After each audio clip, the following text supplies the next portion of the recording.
चलो तो आज कोर जावा मैं छोटे टॉपिक्स ही कराऊंगा, ज़्यादा लेंदी टॉपिक्स नहीं, कलेक्शन स्टार्ट नहीं कर रहा। और कोशिश करूंगा अभी इस मंथ मैं 3 डेज क्लास लूँ आपका, ट्यूसडे थर्सडे सैटरडे। सैटरडे या संडे में जो भी हो, देखता हूँ जैसा होगा, क्योंकि थोड़ा लेट चल रहा है मेरा, इसलिए मुझे लग रहा है कराना होगा। ठीक है।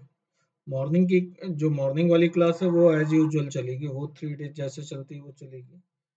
ये क्लासेस का मैं देख रहा हूँ 2 की जगह 3 दिन, 2 दिन में अगर नहीं हुआ तो।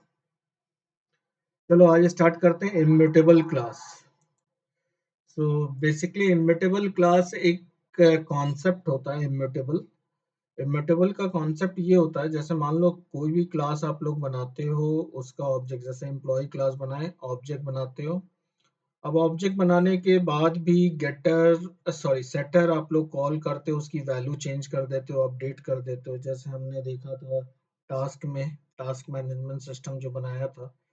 सेट कभी भी हम लोग किसी वैल्यू को मॉडिफाई कर सकते थे। तो कभी कभी ऐसी रिक्वायरमेंट भी आती है कि हम चाहते हैं एक बार ऑब्जेक्ट जब बन जाए, कंस्ट्रक्ट हो जाए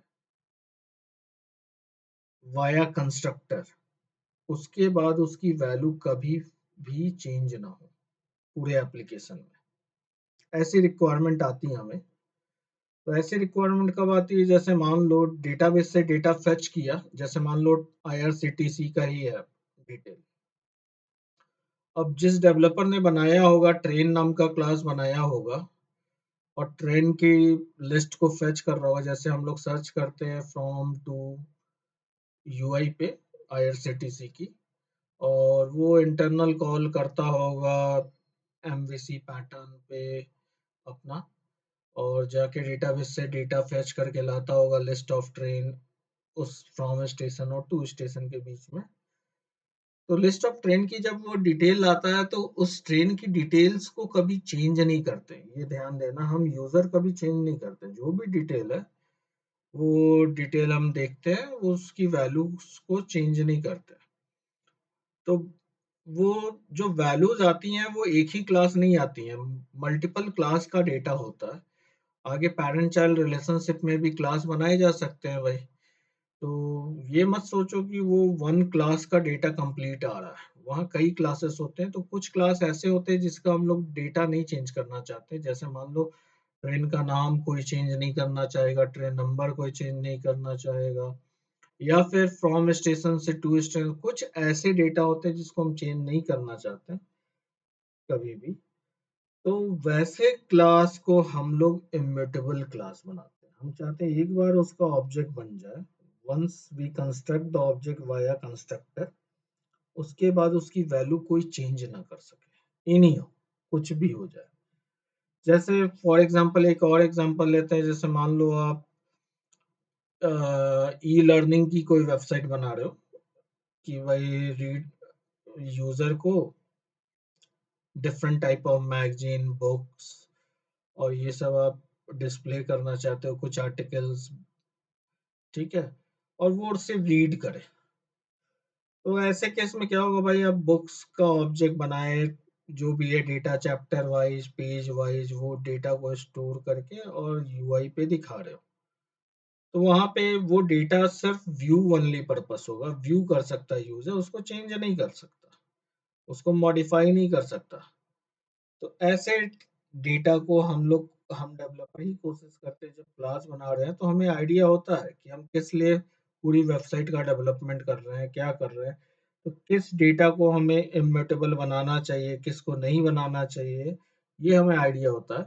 तो इम्यूटेबल बनाने का ये बेनिफिट होता है कि अगर गलती से भी मान लो कोई डेवलपर छोड़ के चला गया, दूसरा डेवलपर है, वो उसे आइडिया नहीं है, वो चाह के अगर उसकी वैल्यू को चेंज करने की कोशिश कर रहा है इन केस गलती से भी, तो वो गलतियां ना कर पाए, क्योंकि वो क्लास ही इम्यूटेबल है। उसका नेचर हमने ऐसा बना दिया कि इसका ऑब्जेक्ट एक बार बन जाएगा, उसके बाद उसकी वैल्यू कोई चेंज नहीं कर सकता। कॉन्सेप्ट समझ में आया, इम्यूटेबल क्लास क्यों बनाते हैं, व्हाई वी रिक्वायर्ड इट।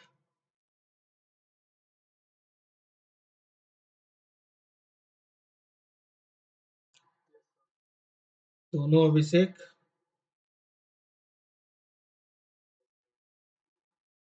ठीक है। अब देखो इसको बनाना बहुत आसान होता है। पहला चीज है, इम्यूटेबल क्लास को हम कभी भी नहीं चाहेंगे कि वो किसी का पेरेंट बने, क्योंकि पेरेंट अगर बना दोगे तो child can override parent method.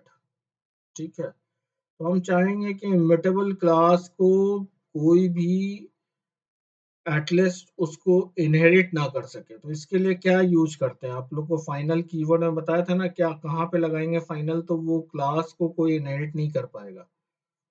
बताओ क्या। यस सर, कहाँ पे लगाएंगे, मेथड के पास, फील्ड के पास, या कहाँ। फाइनल कीवर्ड को क्या, ऐसा जगह, किस जगह ऐसा फाइनल कीवर्ड लगा दें।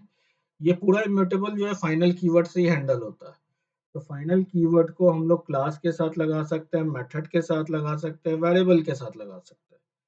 तो हम चाहते हैं जो मैं एम्प्लॉय क्लास मान लो बना रहा हूँ या ट्रेन क्लास बना रहा हूँ, nobody can inherit my class. वो पब्लिक है लेकिन उसको कोई इनहेरिट ना कर सके। तो क्या करना होगा,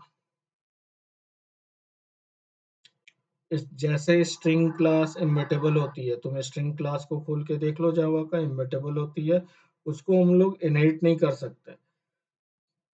सिस्टम क्लास को इनहेरिट नहीं कर सकते, जो system dot out dot println लिखते हो सिस्टम क्लास होती है, बट ऑब्जेक्ट क्लास इनहेरिट हो जाती है।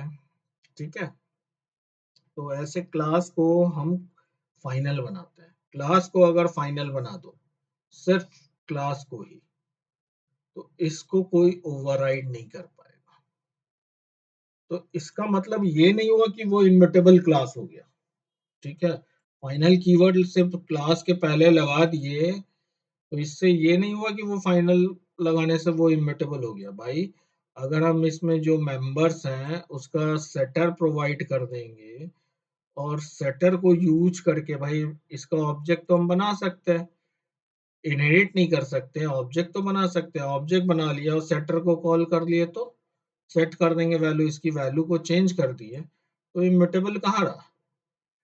तो एक ये पहला कंडीशन था कि पहले हम क्लास को इनहेरिट करने से रोक दे कि कोई इसको इनहेरिट ही ना कर पाए। दूसरा कंडीशन कर दो कि इसके जितने मेंबर हैं, जो डेटा स्टोर करेगा, जो मेंबर्स हैं, उसको फाइनल बना दो। फाइनल बनाने से क्या है, हम रेस्ट्रिक्ट कर दिए कि इसकी वैल्यू अब सिर्फ, या तो हम कंस्ट्रक्टर या इनिशियलाइजेशन ब्लॉक, जो हमने इनिशियलाइजेशन ब्लॉक स्टार्टिंग में देखा था, उन्हीं दोनों दो प्लेस पे इसकी वैल्यू डाल सकते हैं, एक्स वाई की वैल्यू, और कहीं भी नहीं। सेटर में तो इसकी वैल्यू चेंज ही नहीं कर पाएंगे। तो हर मेंबर को अगर फाइनल बना दिए तो अब हम इसकी वैल्यू को चेंज नहीं कर सकते। ठीक है, तो ये दूसरा प्रॉपर्टी हुआ। तो पहला क्या हुआ कि सब क्लास ना बना पाए उसके लिए आप फाइनल लगा दो। सेकंड हुआ, अब इस क्लास में जितनी प्रॉपर्टी है उसको भी फाइनल बना दो, कि वाया कंस्ट्रक्टर जब कंस्ट्रक्ट हो रहा है उसी समय क्लाइंट जो है डेटा भेजे, क्या डेटा स्टोर करना है, और वही डेटा हमेशा स्टोर रहेगा उस ऑब्जेक्ट में, कभी भी चेंज नहीं होगा। और तीसरा चीज, इसकी जो मेथड्स हैं उसको भी फाइनल बना दो। अगर कोई मेथड है, जैसे मान लो get X get Y set, एक तो सेटर इसमें प्रोवाइड ही मत करो, क्योंकि जब वैल्यूज कंस्ट्रक्टर के थ्रू आनी है या इनिशियलाइजेशन ब्लॉक के थ्रू आनी है, तो सेटर का कोई काम ही नहीं रह गया। तो सेटर को हम रखेंगे ही नहीं, do not provide setter method. लेकिन गेटर को भी फाइनल बना सकते हैं।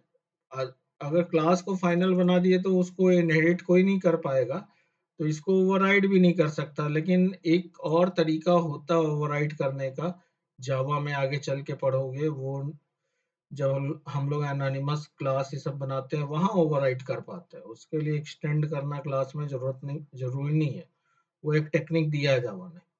तो उस केस में भी बोला जाता है कि अगर मेथड को भी फाइनल बना दो तो उस टेक्निक से भी कोई ओवरराइड कर नहीं पाएगा। तो मेथड को फाइनल हम लोग बनाते हैं ताकि मेरा मेथड की बॉडी जो है वो फिक्स हो गई है, अब इसकी बॉडी चेंज नहीं हो सकती। क्लाइंट जो है इस मेथड को बस कॉल कर सकता है, but client can not override it. समझ में आया? तो इम्यूटेबल क्लास बहुत छोटा सा कॉन्सेप्ट है और बहुत इजी है बनाना। तो पहला कंडीशन क्या है, सेटर मेथड मत दो। दूसरा है सारे फील्ड को फाइनल और प्राइवेट बनाओ ताकि इसी क्लास में सिर्फ एक्सेस हो और वाया कंस्ट्रक्टर हो। और डू नॉट अलाउ सब क्लास टू ओवरराइड मेथड। और ऐसा अपने क्लास को बना दो कि अगर मान लो इसको फाइनल क्लास को भी नहीं बना रहे तो कोई बात नहीं, आपकी मेथड को फाइनल बना दिया, अब उसको ओवरराइड ही नहीं कर सकता। ठीक है, और क्लास को भी फाइनल बना दो तो एक्स्ट्रा एक हो गया स्टेप, या उसको कोई एक्सटेंड भी नहीं कर सकता, इनहेरिट भी नहीं कर सकता। तो इसका एग्जांपल एक देख सकते हो, इम्यूटेबल क्लास करके बनाया होगा।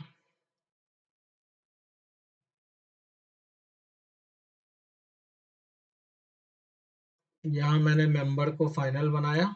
अब इसको इनिशियलाइज हम लोग कंस्ट्रक्टर में ही कर सकते हैं, हम चाह के भी इसकी वैल्यू कुछ भी चेंज, आपको पता है ये फाइनल वेरिएबल मॉडिफायर बताया था, फाइनल मॉडिफायर की हम वैल्यू चेंज नहीं कर सकते कहीं भी, तो इसकी वैल्यू को चेंज कर ही नहीं सकते। अब ये कोई वैल्यू और एक्सेप्ट करेगा ही नहीं, और इसके मेथड्स को भी फाइनल बना दिया, तो ये कंप्लीटली अब इसको ओवरराइड भी नहीं कर सकता। जैसे मान लो टेस्ट क्लाइंट 1 है,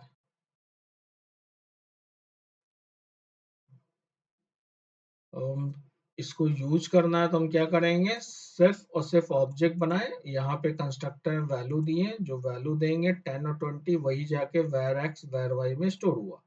कौन से एक्स वाई के लिए, इम्यूटेबल क्लास रेफरेंस, इसके ये ऑब्जेक्ट का रेफरेंस को रखेगा जो नया ऑब्जेक्ट बना, तो उसके dot get X get Y किए तो हमें वैल्यू मिली। अगर हम चाहेंगे इसको एक्सटेंड करना तो एक्सटेंड तो कर लेंगे, लेकिन उसके मेथड को ओवरराइड नहीं कर पाएंगे। जैसे टेस्ट क्लाइंट में देखते हैं इसमें से। देखो यहाँ इनहेरिट किया और हम चाह रहे थे कि इसको ओवरराइट कर दे, तो मैं अनकमेंट करता हूँ। ये देखो ओवरराइट नहीं कर पा रहे हैं, बोल रहा है ना, can not overwrite the final method of immutable class. तो ये कॉन्सेप्ट क्लियर है, बहुत छोटा सा कॉन्सेप्ट है लेकिन जानना जरूरी है, क्योंकि जब प्रोजेक्ट बनाते हैं तो हम डेवलपर ही डिसाइड करते हैं which class we mark as immutable, which class we do not mark as immutable. तो जिसका भी आप डेटा चाहते हो कोई भी क्लाइंट चेंज ना कर सके उसको इम्यूटेबल बनाओगे। ठीक है, जैसे आप फॉर एग्जांपल और एक एग्जांपल लेते हैं, जैसे मान लो आप हॉस्पिटल मैनेजमेंट सिस्टम बना रहे हो, लेट्स सपोज, और हॉस्पिटल मैनेजमेंट सिस्टम में जनरली हर जगह उनकी वेबसाइट में आप चाहते हो हॉस्पिटल का एड्रेस दिखाना, फ़ोन नंबर दिखाना, ठीक है? तो आप चाहो जब हॉस्पिटल का डेटा या हॉस्पिटल का लोगो दिखाओगे, हॉस्पिटल का नाम दिखाओगे, चाहे वो कोई भी पेज हो, रिसेप्शनिस्ट लॉगिन कर रही हो, नर्स लॉगिन कर रहा हो, डॉक्टर लॉगिन कर रहा हो, अपने-अपने लॉगिन से लॉगिन करेगा, उनका पेज अलग होगा। और वो कई सारे ऑपरेशन एक्शन परफॉर्म करेंगे। नर्स जो है कुछ आपकी जो अब बीपी, शुगर ये सब रीडिंग होता है, डेली चार्ट, दवाई, मेडिसिन ये सब एंट्री करती है, डॉक्टर प्रिस्क्रिप्शन लिखता है। रिसेप्शनिस्ट का काम होता है जब कोई पेशेंट जाता है तो उसका पर्चा काटना। तो सबका अलग-अलग काम है, लेकिन सबको एटलीस्ट हेडर में क्या दिखेगा, हॉस्पिटल का नाम ज़रूर दिखेगा, अगर वेबसाइट है तो।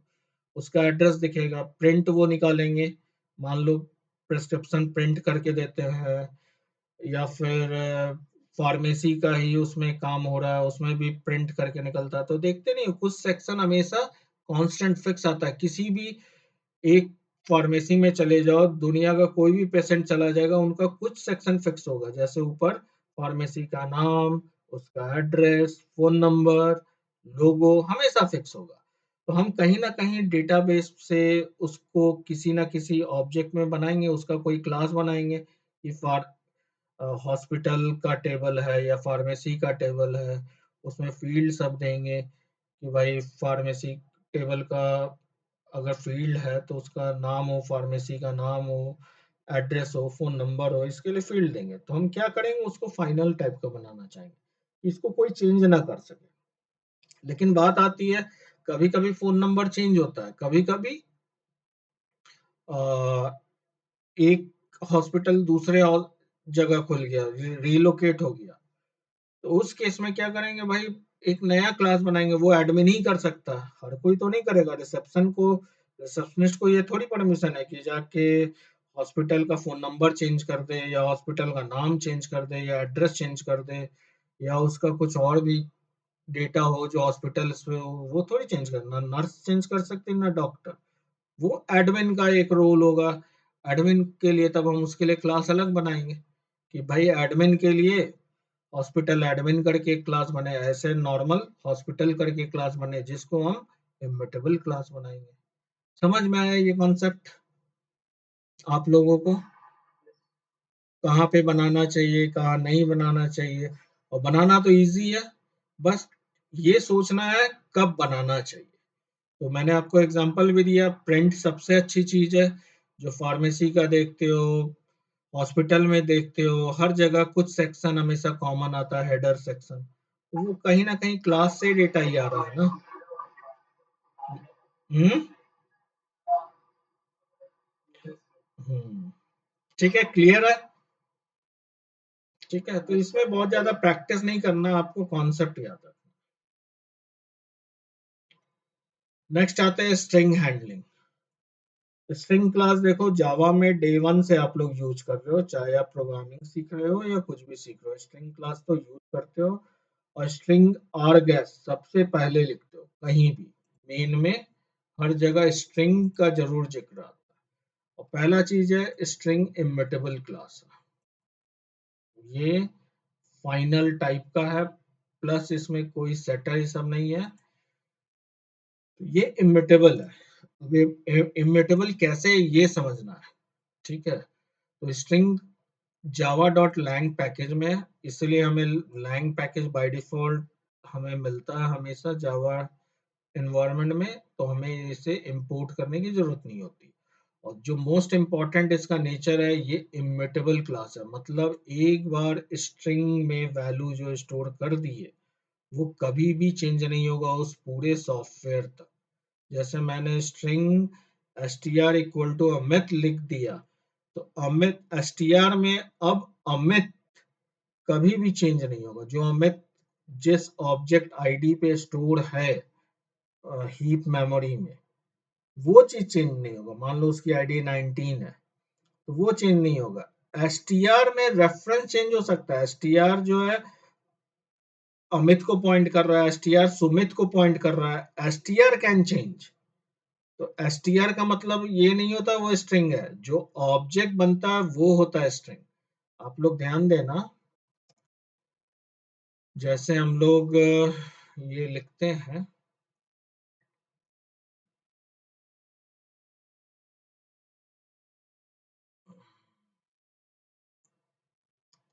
String str equal to Amit, ठीक है। और नेक्स्ट लाइन में आके हम बोलते हैं str इक्वल टू सुमित, ठीक है। नेक्स्ट लाइन में आके बोलते हैं str equal to Sumit plus space plus Kumar,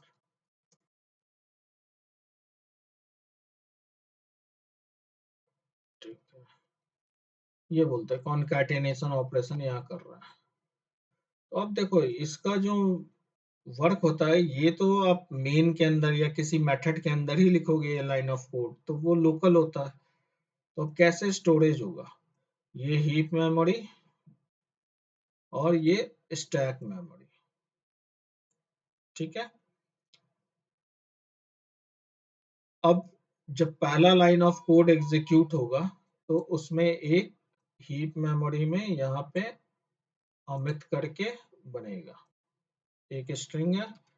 फिलहाल अभी मैं हीप मेमोरी में, जनरली ये हीप मेमोरी में नहीं कहीं और बनता है, वो एक एरिया होता है यहाँ पे स्ट्रिंग पूल करके, हीप मेमोरी के अंदर ही होता है बेसिकली। यहाँ चलो ये एरिया को भी हटाता हूँ। तो वो इसके अंदर जाके बनता है। हीप मेमोरी के अंदर अब एक एरिया होता है जिसका नाम होता है स्ट्रिंग पूल। ये सिर्फ स्ट्रिंग के लिए होता है और किसी के लिए नहीं। तो इसका भी सारा कुछ वैसे ही होता है जैसे हीप मेमोरी, क्योंकि हीप मेमोरी के अंदर है तो इसका लेट सपोज आईडी 19 है, ठीक है। तो स्टैक में एसटीआर में क्या स्टोर होगा, पहले एसटीआर में 19 स्टोर होगा। तो मैंने बोला स्ट्रिंग इम्यूटेबल है, it doesn't mean STR reference immutable है।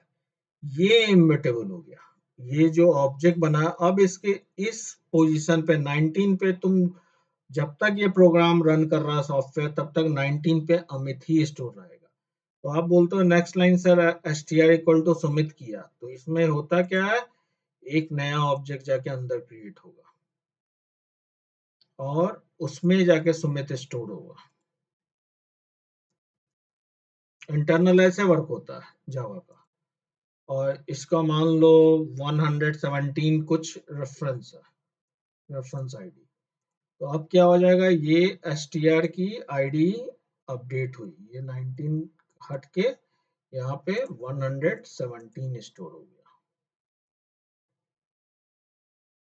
तो एसटीआर स्टिल पॉइंट कर रहा है सुमित को। अब अमित का रेफरेंस हट गया, तो अमित का रेफरेंस जैसा ही हटा तो गार्बेज कलेक्टर चलेगा, देखेगा ये अनयूज्ड है, उसको रिकलेक्ट कर लेगा, वो अलग चीज है। लेकिन जब तक गार्बेज कलेक्टर नहीं चलेगा तब तक ये ऑब्जेक्ट मेमोरी में पड़ा रहेगा, इसलिए कहा जाता है स्ट्रिंग इम्यूटेबल। अब थर्ड लाइन पे आता है सुमित और कुमार। तो होगा क्या, एक नया ऑब्जेक्ट बनेगा यहाँ पे और इसमें सुमित और कुमार स्टोर होगा। अब मैं देखो इतने छोटे एरिया में लिख नहीं सकता तो शॉर्ट फॉर्म लिख दे रहा हूँ एसके, सुमित कुमार, फिलहाल यही समझ लो, ठीक है। और इसकी आईडी होगी 136, मान लो कुछ भी, ये हम नहीं जानते, ये जेवीएम जानता है ये आईडी। तो फिर ये चेंज हो जाएगा और इसकी वैल्यू हो जाएगी 136।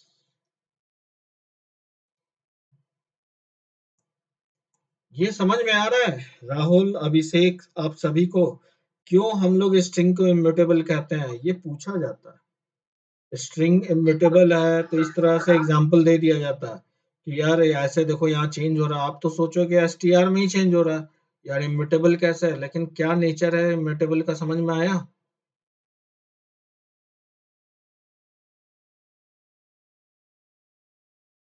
अभिषेक, राहुल, अभिषेक जब बोलता हूँ तो मतलब दोनों अभिषेक, किसी एक अभिषेक को बोलूंगा तो नाम पॉइंट करूंगा, अभिषेक यादव या अभिषेक साहू, ठीक है। ये क्लियर है ना, कहीं से कंफ्यूजन नहीं ना इसमें, ठीक है। तो स्ट्रिंग पूल एक पता चला आज जाके नया चीज कि स्ट्रिंग पूल करके एक मेमोरी होता है जो स्ट्रिंग लिटरल के लिए सिर्फ यूज होता है। ये भी ध्यान देना, ये जो string double sorry equal to करके जितना हम लोग बनाते हैं इसको स्ट्रिंग लिटरल कहते हैं। क्या कहते हैं, स्ट्रिंग लिटरल, ठीक है। लेकिन अगर हम लोग कोई ऐसा स्ट्रिंग बनाते हैं, string s1 equal to new string, क्योंकि न्यू करके भी बना सकते हैं और इसमें अमित पास किया, तो ये स्ट्रिंग लिटरल नहीं है। और दोनों में डिफरेंस आएगा, बताऊंगा, बहुत बड़ा डिफरेंस है स्ट्रिंग पूल और स्ट्रिंग लिटरल। ये स्ट्रिंग लिटरल नहीं है, जैसे ही न्यू करके आप करोगे अमित, तुरंत वो ऑब्जेक्ट एरिया मिलेगा, यहाँ पे लेगा, यहाँ पे जाके अमित बनाएगा। ये डिफरेंस है, पूछा जाता है स्ट्रिंग लिटरल में क्या डिफरेंस है, इक्वल टू करके बनाते हैं और न्यू करके बनाते हैं तो क्या डिफरेंस है, और भी डिफरेंस है वो बताऊंगा। पहला डिफरेंस यही है कि स्ट्रिंग न्यू करके बनाते हो स्ट्रिंग तो वो हीप मेमोरी में डायरेक्ट जाके बनता है और उसकी जो भी बाकी फंक्शनलिटी वही है, इसका भी कोई आईडी होगा, ठीक है, बाकी फंक्शनलिटी वही है। यहाँ पे जाके S1 में ये 59 स्टोर होगा। कल को इसमें S1 में ही तुम कुछ चेंजेस कर रहे हो, मान लो कि S1 में हम बोलते हैं जो भी है S1 प्लस कुमार स्पेस देके कुमार होगा। तो इसका ये मतलब नहीं हुआ कि ये इसी ऑब्जेक्ट में जाके चेंज करेगा, ठीक है। वो फिर एक नया ऑब्जेक्ट बनाएगा, क्योंकि स्ट्रिंग चाहे स्ट्रिंग पूल में बने या ऑब्जेक्ट में बने, उसका नेचर एक ही है, वो इम्यूटेबल है।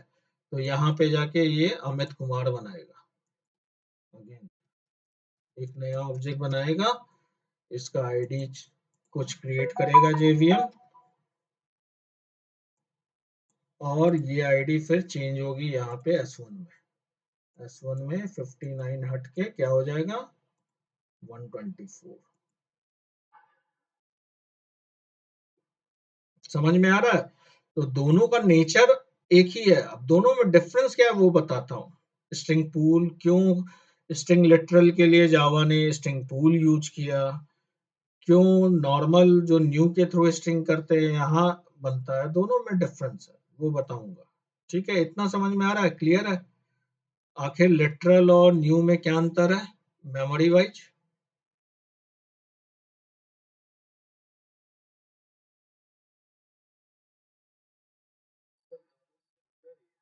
हाँ दोनों सिमिलर है, लेकिन देखो एक स्ट्रिंग पूल में बनाता है अपना मेमोरी लोकेशन एलोकेशन, और दूसरा कहाँ करता है हीप मेमोरी में डायरेक्ट। बस ये अभी तक डिफरेंस है, और एक डिफरेंस है वो बताता हूँ, लेकिन अभी तक तो एक डिफरेंस पता चल रहा है ना दोनों में। ठीक है, चलो। तो बाय स्ट्रिंग लिटरल अगर एबीसी हम लोग क्रिएट है, जो मैंने बताया वही सारी चीज यहाँ है।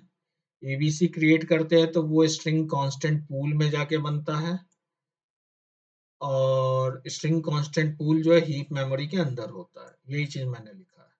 न्यू कीवर्ड के थ्रू बनाओगे S1 तो ये इनसाइड हीप मेमोरी बनेगा, one object get created into heap. अब ये देखो यहीं पे यहाँ एक ऑब्जेक्ट हीप में बनाएगा और एक ऑब्जेक्ट जाएगा देखेगा कि स्ट्रिंग पूल में क्या अमित नाम का है कि नहीं। हाँ ये आपको यहाँ पे नहीं बताया।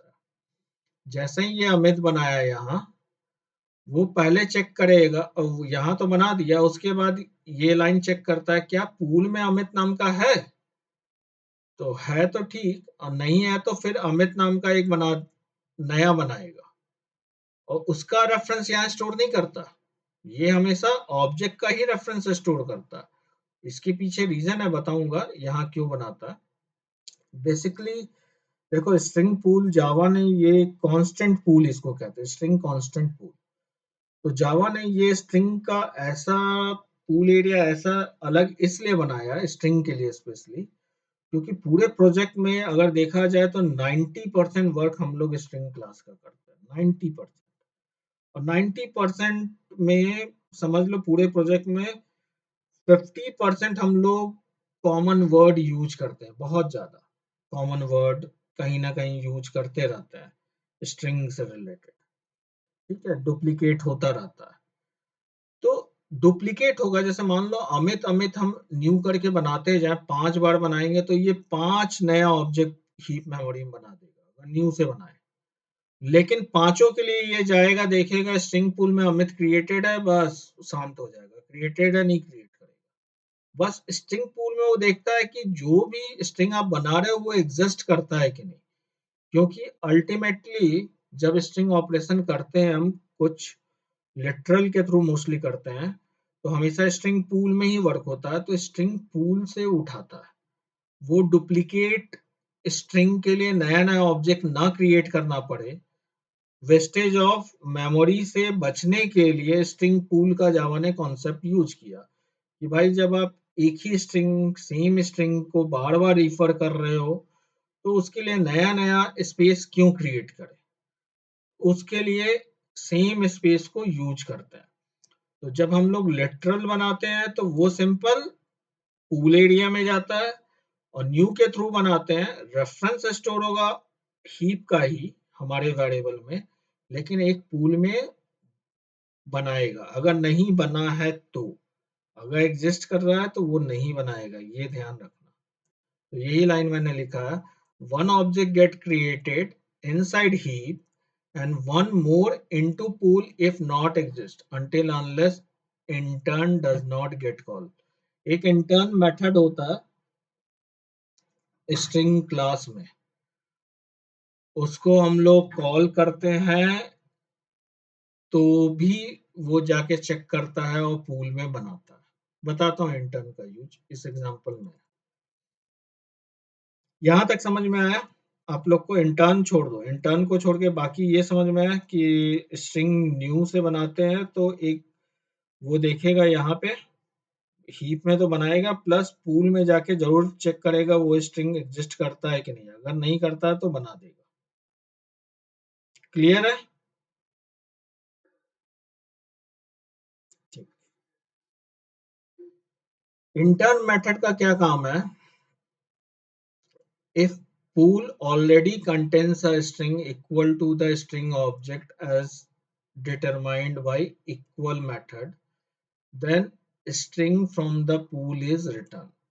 होता क्या है, जैसे मान लो हम लोग जब s यहाँ s1 को गेट कर रहा है, तो s1 को जब गेट करते हैं तो ये न्यू जो बना अमित वो ऑब्जेक्ट एरिया से बना, तो S1 भी बाय डिफॉल्ट ये रेफरेंस 59 रखा, तो ये जाएगा और ऑब्जेक्ट एरिया से ही S1 की वैल्यू को लाएगा, उसके बाद अमित के साथ ऑपरेशन करेगा। लेकिन हम चाहते हैं प्रोग्राम करते समय कि भाई ये जो है ऑब्जेक्ट एरिया में ना जाए, ये सिंपल कहाँ जाए, पूल एरिया में। तो पूल एरिया में अगर इसी लाइन को भेजना है, जनरली देखो इंटर्न का हम लोग प्रोग्रामेटिक आज तक मैंने लाइफ में कभी किया नहीं है क्योंकि जरूरत ही नहीं पड़ता, लेकिन कॉन्सेप्ट के लिए आप लोग को जानना जरूरी है कि इंटर्न क्या होता है। तो हम चाहते हैं कि पूल एरिया से इसका डेटा है इंस्टेड ऑफ ऑब्जेक्ट एरिया से। तो जावा ने एक इंटर्न मेथड दिया है कि वो इंटरनली जाके कॉल करेगा पूल एरिया से इसको लाने की। तब यहाँ पे अगर रेफरेंस देखोगे इसका रेफरेंस 19 आएगी, अगर रेफरेंस हम चेक करेंगे इंस्टेड ऑफ 59, और उसके बाद वो ऑपरेशन करेगा, कुमार को ऐड करेगा। तो इंटर्न का काम यही होता है कि instead of going to object area you can just go to pool area and वहां से कॉल करो अगर वो एग्जिस्ट कर रहा है तो।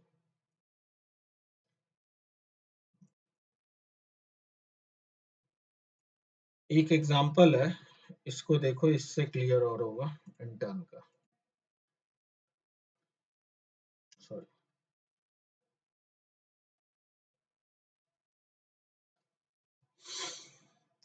ये देखो यहाँ पे क्या होगा, इस लाइन पे एक मेमोरी एलोकेट होगा पूल एरिया में। तो चलो एक बनाते हैं न्यू करके,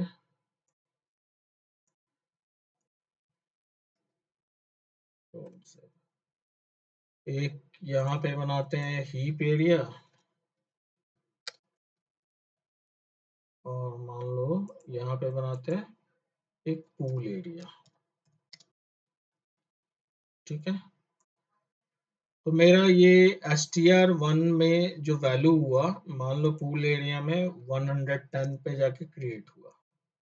ठीक है, तो str1 में इस समय मेरा 110 स्टोर हुआ। 110 पे क्या है भाई, वो हेलो करके स्ट्रिंग है। ठीक है, ये हेलो करके स्ट्रिंग रखा हुआ। ठीक है, पिक्टोरियल हम इसको एनालिसिस कर रहा है कि जेवीएम कैसे करेगा। अब str2 में एक हेलो जाके बनाएगा, और str2 में यानी हीप एरिया में एक बनाया हेलो, जिसका मान लो 56 रेफरेंस आईडी है, और हेलो करके यहाँ बना। दोनों हेलो स्मॉल में है, गलती से ये मैंने कैपिटल में लिख दिया। ठीक है, तो जब ये लाइन एग्जीक्यूट करेगा तो ये पूल में भी जाके चेक करेगा, तो देखा हेलो ऑलरेडी बना हुआ है तो वो नहीं बनाएगा। तो दोनों स्मॉल में है, और str2 में क्या स्टोर होगा, 56। ठीक है, अब हम यहाँ ये डबल इक्वल टू और इक्वल्स मेथड में आप लोग को आज डिफरेंस पता चलेगा ये दोनों कैसे वर्क करती है। इन दोनों में भी इंटरव्यू में क्वेश्चन पूछा जाता है कि डबल इक्वल टू और इक्वल्स मेथड में डिफरेंस क्या है, आखिर ये कैसे वर्क करता है। तो डबल इक्वल टू क्या करता है, ये दो रेफरेंस वेरिएबल, ये दोनों रेफरेंस वेरिएबल है, इन दोनों का आईडी को बस चेक करता है कि इन दोनों में आईडी क्या स्टोर है। str1 str2 में क्या आईडी स्टोर है, बताओ अभिषेक साहू।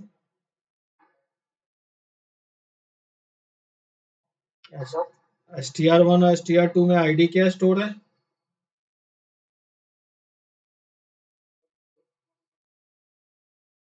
इतना धीरे क्यों बोल रहे हो, मतलब थोड़ा तेज बोलो।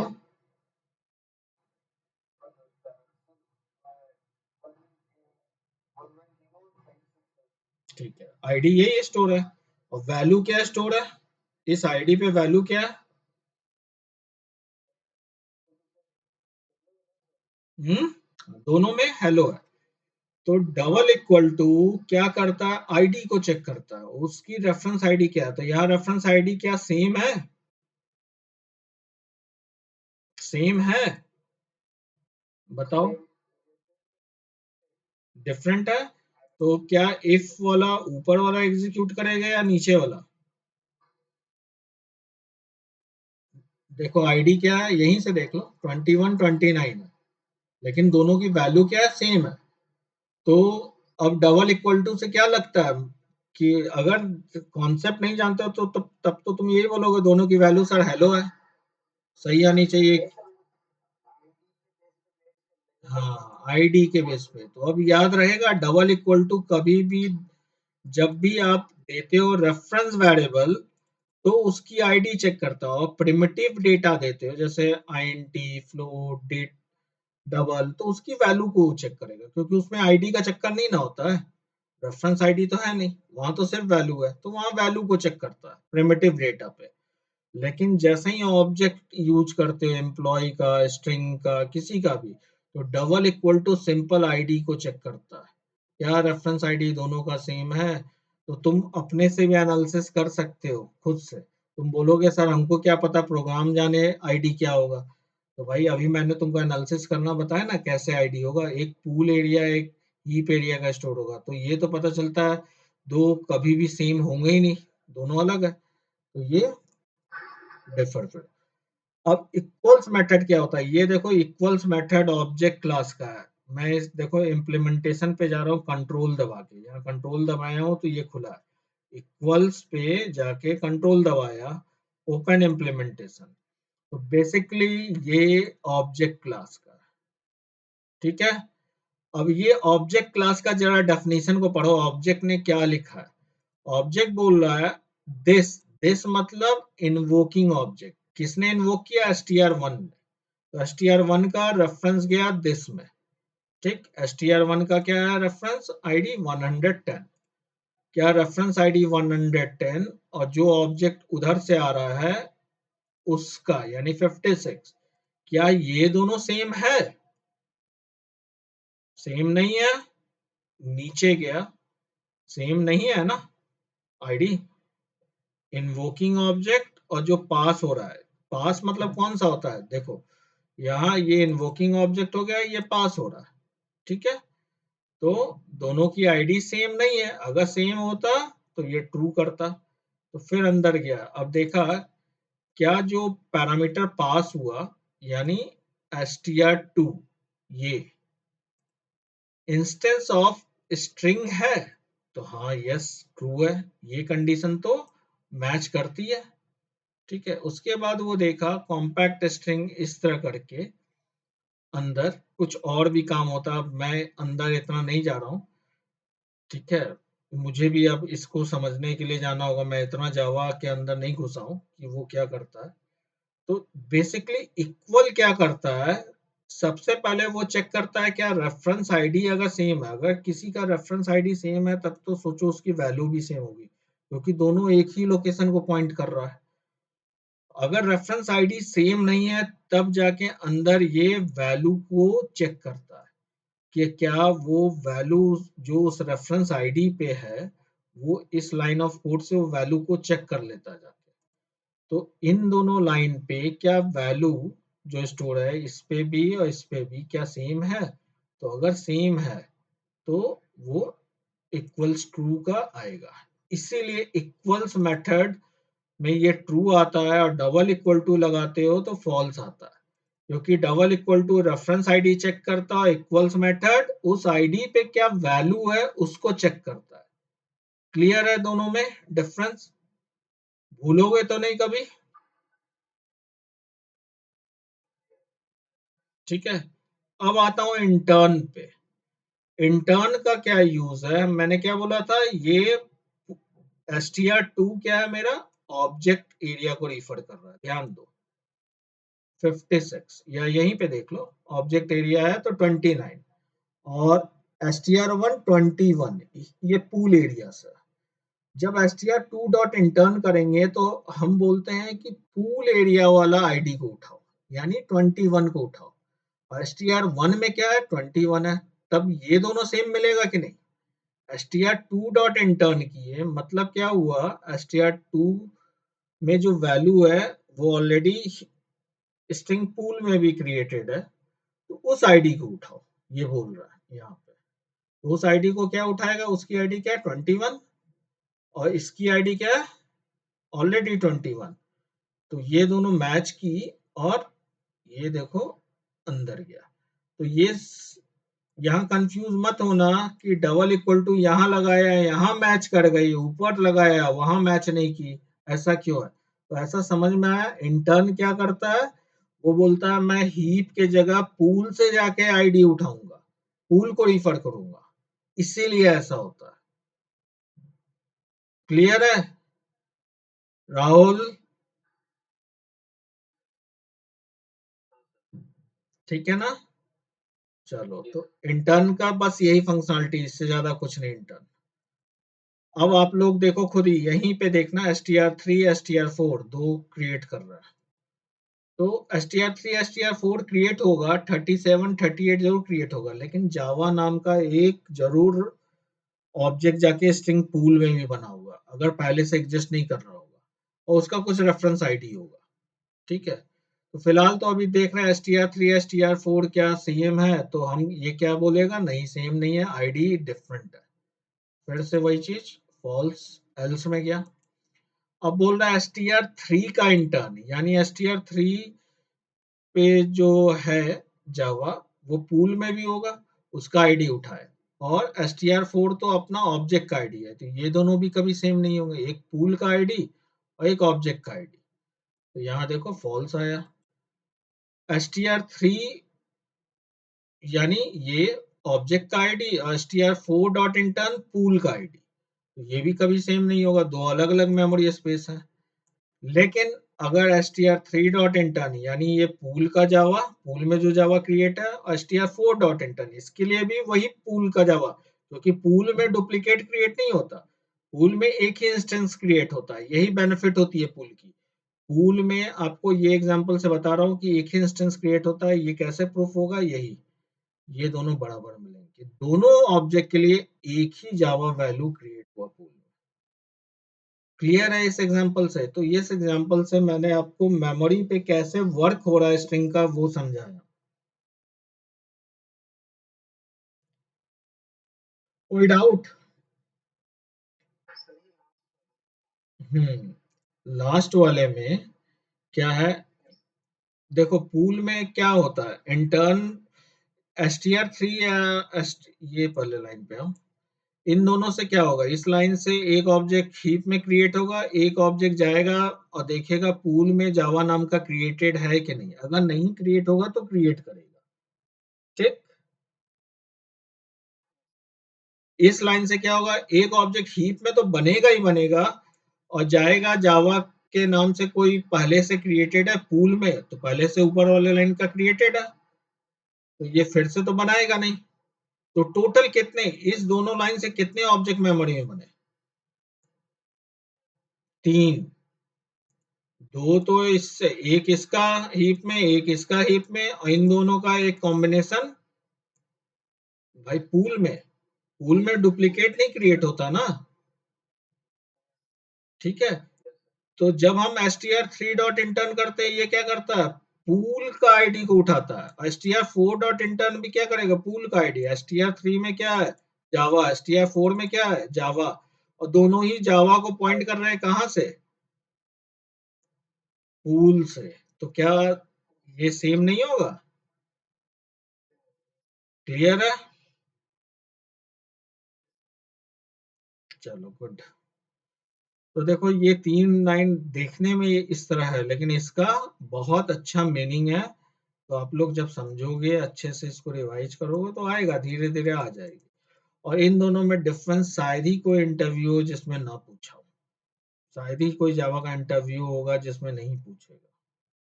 तो बहुत अच्छे से ध्यान देना भाई आप लोग। आगे चल के ये इक्वल्स मेथड, अभी देखो ये जो इक्वल्स मेथड होता है ये ऑब्जेक्ट क्लास का नहीं कॉल होता है। मैं गलत बोल दिया था आप लोग को, थोड़ा सा मेरी मिस्टेक है। ये स्ट्रिंग क्लास का कॉल होता है, यहाँ गलती से बता दिया ऑब्जेक्ट। क्योंकि देखो top of the top class object है, लेकिन स्ट्रिंग क्लास ने ऑब्जेक्ट क्लास के इक्वल्स को ओवरराइड किया। ऑब्जेक्ट क्लास में भी इक्वल है। अगर ऑब्जेक्ट क्लास खोलूं, इसमें भी इक्वल है, लेकिन उसमें रेफरेंस चेक करता है। तो दो एम्प्लॉय को जो अब आप कंपेयर करोगे ना, एम्प्लॉय E1 और एम्प्लॉय E2, दोनों में सेम डेटा डालो, एकदम सेम, कि नेम भी सेम है, एज भी सेम है, सैलरी भी सेम है, तब भी E1 और डबल इक्वल टू E2 करो तो देखोगे हमेशा वो डिफर करेगा। क्यों? क्योंकि उसकी रेफरेंस आईडी, अरे यार ये नॉट रिस्पॉन्डिंग, रुक जाओ देखते हैं। इक्लिप्स नॉट रिस्पॉन्डिंग हो जाता है तो ऐसा मैंने क्या कर दिया, नॉट रिस्पॉन्डिंग हो गया। इस देखो मेथड को ओवरराइड किया जा सकता है ना, तो ऑब्जेक्ट क्लास के मेथड को स्ट्रिंग ने खुद से ओवरराइड किया है। और वो लिखा है कि स्ट्रिंग क्लास, कि जब भी मेरे लिए कोई इक्वल्स कॉल करेगा तो स्ट्रिंग क्लास में ही जाएगा उसका रेफरेंस। तो उस समय जब स्ट्रिंग क्लास में रेफरेंस जाता है तो स्ट्रिंग क्लास ने कुछ ऐसा लॉजिक लिखा है इक्वल्स में कि वैल्यूज कंपेयर होता है उन दोनों ऑब्जेक्ट की। लेकिन जब ऑब्जेक्ट क्लास में जाता है, जैसे एम्प्लॉय आपने लिखा, एम्प्लॉय तो हमारी क्लास है और यहाँ भी इक्वल्स मेथड है, तो देखो यहाँ पे सिंपल रेफरेंस चेक कर रहा है, यहाँ पे एक एक वैल्यू को निकाल के चेक नहीं करता। तो एम्प्लॉय बनाओ, ट्रेन बनाओ, बस बनाओ, कार बनाओ, जो हम अपनी क्लास बनाते हैं, और दोनों क्लास के ऑब्जेक्ट में एकदम सेम डेटा रखना। ये करके देखना आप लोग, सेम डेटा रखना और लिखना E1 डॉट, जैसे मान लो दो ऑब्जेक्ट बनाए E1 और E2 एम्प्लॉय का, तो E1 dot equals employee if system dot out dot println equals, otherwise else not equal. तो हमेशा आपको मिलेगा नॉट इक्वल। क्यों? क्योंकि वो ऑब्जेक्ट क्लास का कॉल करता है। ठीक है? तो आप लोग के लिए एक असाइनमेंट है ये, कि अगर मुझे E1 और E2 में सेम डेटा है, E1 डॉट नेम अगर देखेंगे, एम्प्लॉय का नाम अमित है, सैलरी भी 10,000 है, उसका एज भी 46 है, उसका नेटिव लोकेशन भी वाराणसी है, डेटा एकदम सेम है, तब भी E1 डॉट E2 जब कंपेयर करते हैं, इक्वल्स चेक करते हैं डबल इक्वल टू से, तो क्यों हमेशा फॉल्स देता है, क्यों नहीं ट्रू देता है? अब ट्रू बनाने के लिए क्या करना होगा, कोई आप लोग बता सकते हो?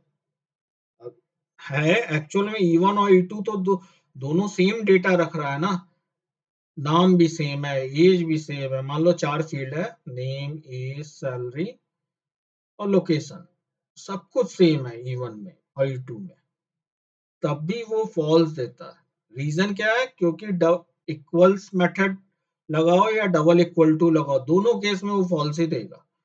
E1 इक्वल टू E2 करो, या E1 डॉट इक्वल्स और ब्रैकेट में E2 पास करो, तो हमेशा फॉल्स देगा, स्ट्रिंग के जैसा बिहेव नहीं करेगा। तो मैंने आपको बताया क्यों ऐसा है, क्योंकि E1 डॉट इक्वल जब करते हैं तो वो ऑब्जेक्ट क्लास का कॉल हो जाता है, क्योंकि हम तो इक्वल्स मेथड को ओवरराइड किए नहीं है। समझ में आ रहा है ये कॉन्सेप्ट? तो इसीलिए जब हम अपनी क्लास बनाते हैं तो हम इक्वल्स मेथड को ओवरराइड जरूर करते हैं। नहीं तो पेरेंट क्लास का इक्वल देखो क्या करता है, 2 रेफरेंस को चेक करता है बस, वो डेटा को चेक करता नहीं है। तो जब हम अपना क्लास बनाते हैं ट्रेन बस, जहाँ कंपैरिजन फ्यूचर में जाके करेंगे, 2 ट्रेन सेम है कि नहीं, 2 बस सेम है कि नहीं, तो वो हम बताएंगे कि भाई ट्रेन का नंबर जब सेम हो तो उसको सेम मानो। तो इक्वल्स ओवरराइड करके वो लॉजिक लिखते हैं, आगे चल के ये कॉन्सेप्ट आएगा। तो ये बहुत बड़ा अच्छा कॉन्सेप्ट है, ये आप लोग दिमाग में कोशिश करो बैठाने की कि इक्वल्स मेथड स्ट्रिंग का ये कॉल हुआ यहाँ पे, और स्ट्रिंग ने खुद डिफाइन किया, स्ट्रिंग क्लास ने पहले से, कि वैल्यू पे जाके चेक करो। और डबल इक्वल टू तो सिंपल इसका नेचर ही है, ये रेफरेंस चेक करेगा, उससे ज्यादा कुछ नहीं। लेकिन यही चीज हम एम्प्लॉय E1 बना ले कंस्ट्रक्टर के थ्रू, E2 बना ले कंस्ट्रक्टर के थ्रू, और E1 इक्वल टू E2 करें, तो भाई हम कह सकते हैं भाई E1 का ऑब्जेक्ट अलग बना होगा हीप में, E2 का अलग बना होगा, तो रेफरेंस आईडी तो सेम कभी नहीं होगा। तो उस केस में तो हमेशा नॉट इक्वल आएगा दो एम्प्लॉय। लेकिन वही चीज जब हम करेंगे E1 डॉट इक्वल्स E2, उस केस में भी हमेशा फॉल्स ही आएगा, एल्स आएगा। क्यों? क्योंकि वहां पे इक्वल्स मेथड हमने ओवरराइड नहीं किया। तो आप लोग इस एग्जांपल को असाइनमेंट है करके देखना कि आप चाहे एम्प्लॉय का करो या ट्रेन का करो या बस का करो, जिसका भी करो, एकदम सेम डेटा देके कि हम क्या ऐसा इक्वल्स को ओवरराइड करें कि वो कंपेयर इक्वल्स में सही आंसर मिले मुझे। दो एम्प्लॉय को चेक कर रहे हैं, अगर वो दोनों एम्प्लॉय का आप इक्वल्स ओवरराइड करते समय लिख सकते हो कि भाई दोनों की आईडी सेम हो तो सेम होगा, अकाउंट बना रहे हो तो दोनों की अकाउंट नंबर सेम हो तो सेम होगा। ये हम लिखते हैं कोड में। समझ में आ रहा है? राहुल, अभिषेक। हम्म। अगर बहुत ज्यादा नहीं भी समझ में आ रहा, कोई घबराओ मत, आगे चल के ये सब चीज आएंगी। लेकिन अभी चीजें आई तो मैं सोचा आपको अंदर की चीजें बताऊं, आखिर वर्क कैसे होता है। और ये अंदर की चीजें जानना बहुत जरूरी है, इंटरव्यूअर इसी पे हिट मारता है कि आपको कितना कॉन्सेप्ट पता है। अगर ये सब कॉन्सेप्ट नहीं पता होगा तो वो तुरंत रिजेक्ट मारेगा, बोलेगा तुम क्या लिखोगे कोड जब तुमको पता ही नहीं किस लिए लिख रहे हैं, कहाँ जाके उसका मेमोरी बनेगा, तुम कैसे ऑप्टिमाइज कोड लिख दोगे। समझ में आया? इसलिए जानना जरूरी है, ये मत समझो कि ये फालतू का बता रहा हूँ, बहुत जरूरी है। ठीक है, तो जो मैंने आपको जितनी चीज बताया वही यहाँ भी है, वही यहाँ भी है, सारी चीजें बता चुका हूँ। ठीक है, क्यों हम लोग स्ट्रिंग को इम्यूटेबल कहते हैं वो मैंने आपको पूरा बता दिया। ठीक है, कॉन्सेप्ट। हाँ, एक कॉन्सेप्ट ये भी है यहाँ पे, ये जानना जरूरी है, स्ट्रिंग को इम्यूटेबल इसलिए भी बनाया है जावा ने कि देखो स्ट्रिंग ऑपरेशन हम लोग इतना करते हैं, पूल एरिया पे वर्क करते हैं। ठीक है, और पूल एरिया पे वर्क करने का मतलब है कई क्लासेस लिख रहे हैं, कई जगह स्ट्रिंग करेंगे, और पूल एरिया से सब रिफर होगा। कोई एसटीआर किसी क्लास का इधर से रिफर कर रहा है, कोई इसी सेम को कहीं से रिफर कर रहा है। अगर जावा ने इसको चेंज करने का परमिशन दिया होता तो एक पता चला एसटीआर ये चेंज करेगा तो इधर भी चेंज हो जाएगा, इसके लिए भी। तो इसीलिए स्ट्रिंग ने बोला कि ना भाई, एक एरिया ऐसे बनाना है जिसको कांस्टेंट पूल इसलिए कहते हैं, जिसको कुछ भी हो जाए उस सॉफ्टवेयर में हम चेंज करने ही नहीं देंगे उस एरिया को कभी भी। ठीक है भाई, नया अगर तुम बनाओगे बनाओ, एक नया जगह से पॉइंट होगा, सीधा सीधी, उस एरिया को, सेम एरिया को नहीं आप छेड़ सकते। ठीक है, तो एक क्वेश्चन इस पे ये भी आता है, पूछा जाता है कि क्या पासवर्ड को हमें स्ट्रिंग टाइप का बनाना चाहिए। जब हम लोग पासवर्ड लिखते हैं ना, यूजर नेम पासवर्ड, देखो आप लोग बनाओगे भी हो सकता है लॉगिन वोगिन का चीज, तो अभी तो स्ट्रिंग पे बना लो, कोई दिक्कत नहीं है। ठीक है, जनरली पासवर्ड को हम लोग कभी भी स्ट्रिंग का प्रीफर नहीं करते, स्ट्रिंग वेरिएबल, क्योंकि स्ट्रिंग तो चेंज हो नहीं सकता और पासवर्ड चेंज होगा। जैसे मान लो पासवर्ड हमने कुछ बनाया, ठीक है, और पासवर्ड मेमोरी में रख दिया। अब हमें पता है, हम जावा के डेवलपर, हमें पता है कि पासवर्ड चेंज हुआ तो वो नया पॉइंट को, लोकेशन को पॉइंट करेगा, लेकिन ये area as it is memory में पड़ा हुआ है, जो डेंजर है। अगर हैकर्स इस लोकेशन तक आ गए तो वो हैक कर सकते हैं। तो इसीलिए हम लोग कभी भी पासवर्ड को स्ट्रिंग नहीं बनाते हैं, कैरेक्टर एरे करके बनाते हैं। कैरेक्टर एरे क्या होता है, या बाइट एरे, कैरेक्टर एरे, इस टाइप का डेटा टाइप यूज करते हैं ताकि वो सेम उस लोकेशन पे ही चेंज हो जिस लोकेशन को पासवर्ड पॉइंट कर रहा है। ठीक है, तो ये पूरा कॉन्सेप्ट था स्ट्रिंग से रिलेटेड। इतना ही कॉन्सेप्ट है स्ट्रिंग क्लास में। अब स्ट्रिंग के ना बहुत सारे इनबिल्ट फंक्शन है, बहुत सारे। जैसे लेंथ आप देखोगे तो वो छोटे छोटे फंक्शन सब है जो आप लोग को देखना है। जैसे मान लो एक स्ट्रिंग लिटरल हमने बनाया और हम चाहते हैं, देखो स्ट्रिंग भी इंटरनल ये एरे की तरह ही वर्क करता है, इंटरनल एरे की तरह ही जावा इसको यूज करता है। तो अगर इसका पोजीशनिंग काउंट करना स्टार्ट करोगे तो ये 0 पोजीशन, 1 पोजीशन, 2, 3, 4, 5, 6, 7, 7 पोजीशन है। लेकिन नंबर ऑफ वर्ड्स अगर काउंट करोगे तो हम नंबर ऑफ कैरेक्टर काउंट करेंगे तो हम ह्यूमन बीइंग कभी जीरो से काउंटिंग स्टार्ट नहीं करते। हमारे लिए कभी काउंटिंग कभी जीरो से नहीं होता। पहला बच्चा तो हम नंबर 1 देते हैं, पहला कोई पेज होगा नंबर 1 देते हैं, हम जीरो कभी देते हैं नहीं। तो हमारे लिए 1 होता है, ये 1, 2, 3, 4, 5, 6, 7, 8। तो हम पूछेंगे how many characters in this string, तो 8 कैरेक्टर। तो स्ट्रिंग में लेंथ नाम का जो मेथड है वो हमारे लिए बना है कि भाई लेंथ जो है हमेशा 8 देगा। लेकिन इंटरनल जब जेवीएम वर्क करता है तो जेवीएम के लिए ये 0 से 7 है। तो हम लूप, डेवलपर जो है लूप लगाते हैं 0 से लेस देन लेंथ तक, यानी 0 से 7 तक, याद रखना। तो लेंथ नाम का जो फंक्शन है ये 8 देता है, लेकिन चलाते हैं हम लोग 0 से स्टार्टिंग करता है। ठीक है, तो उसी तक कैरेट करके एक मेथड है स्ट्रिंग में, जो जिसमें हम जो पोजीशन देंगे तो ये 0 से काउंटिंग स्टार्ट करेगा, 0, 1, 2। तो इसमें आउटपुट क्या आएगा, आर, कि कैरेक्टर एट सेकेंड पोजीशन यानी थर्ड पोजीशन पे क्या है ये। अगर सेकेंड पोजीशन ही बोलो तो 0 से इस काउंटिंग करो तो आर है।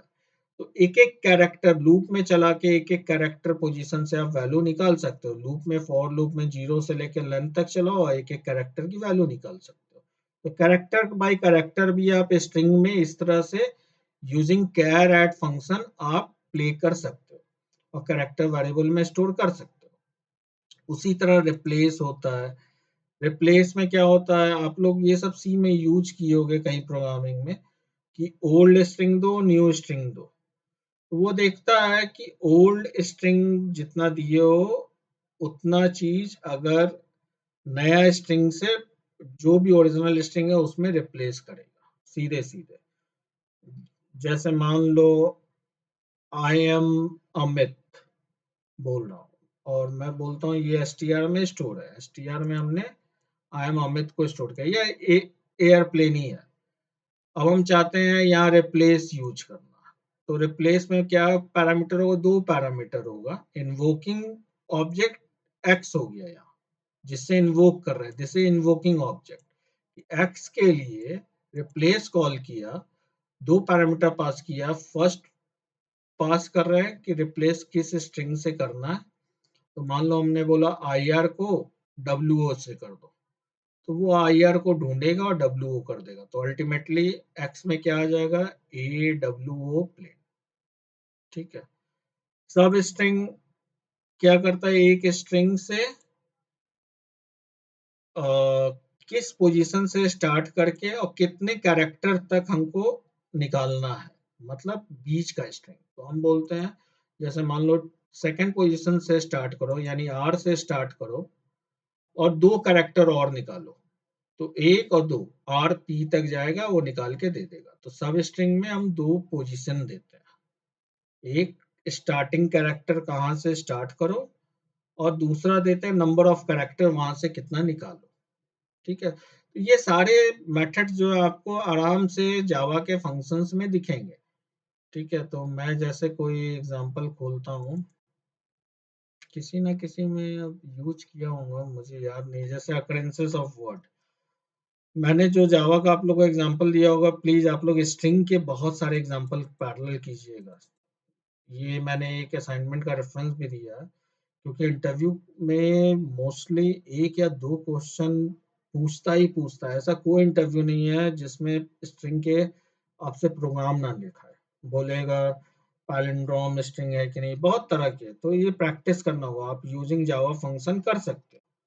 तो अकरेंसेस ऑफ वर्ड फाइंड करना है मुझे, तो उसमें आपकी लॉजिक चेक करता है। ठीक है, इनबिल्ट फंक्शन यूज करके करना है तो वो बोल देगा programmer developer inbuilt function use करो, नहीं तो आप डायरेक्ट यूज कर सकते हो फंक्शन। तो देखो, ये फाइंड अकरेंसेस एक मेथड है जो क्या कर रहा है, एक स्ट्रिंग में number of occurrences of as कितनी बार इसमें प्रेजेंट है। तो एज जो है देखो, दो तरह से यूज हो रहा है, एज ए वर्ड भी यूज होता है, as a part of word भी यूज होता है। तो पहला हम निकाल रहे हैं एनीवेयर इनसाइड इस नंबर ऑफ अकरेंसेस, कहीं भी, मतलब as a part of word हो या एज ए वर्ड हो। एज ए वर्ड मतलब ईच के पहले भी स्पेस होगा, बाद में भी स्पेस होगा। तो हमने एक ऐसा प्रोग्राम बनाया जिसमें 2 फंक्शन पास किया भाई, किसमें मेन लॉजिक वाली तो ये है फाइंड अकरेंसेस, ये क्या करेगा, नंबर ऑफ अकरेंस रिटर्न करेगा। और इसमें हमने एक दिया कि भाई पहला किसमें सर्च करना और किसको सर्च करना है, पैराग्राफ में फाइंड एसटीआर। और लॉजिक यहाँ लगा रहे हैं कि स्प्लिट नाम का एक फंक्शन होता है स्ट्रिंग में, स्ट्रिंग में ही स्प्लिट नाम का फंक्शन होता है, जिसमें हम लोग एक रेगुलर एक्सप्रेशन देते हैं या फिर सिंपल जिस वर्ड पे हमको स्प्लिट करना है।